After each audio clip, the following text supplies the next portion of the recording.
Haj! Danas je 13. ožujak, nalazimo se na 23. izvlačenju dobitnika kviza Kaj je kaj. Izvlače nam Mihael, mah i Ema, mah. Miha, molim te protresi kutiju. U redu, odveži je. Bravo. Izmiješaj rukom. I Ema, izvuci prvog dobitnika.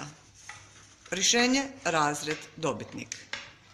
Vrati se 6A, Bojana Miljenović. Čestitamo! Znači, sad izvlačimo dobitnika iz nižeg razreda. Znači, pojam je bio vrni se, a rješenje je vrati se. 7A, ništa. 7A. 7A.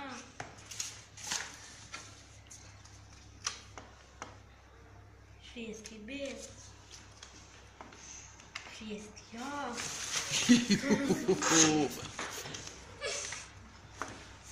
6A.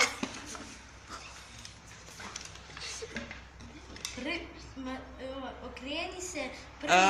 Čuj, okreni se. Rješenje je pogrešno. Bilo je vrni se, što znači vrati se. Nemoj uopće čitati rješenje, nemoj uopće čitati dobitnika jer je rješenje krivo. Okreni se opet. Vrati se.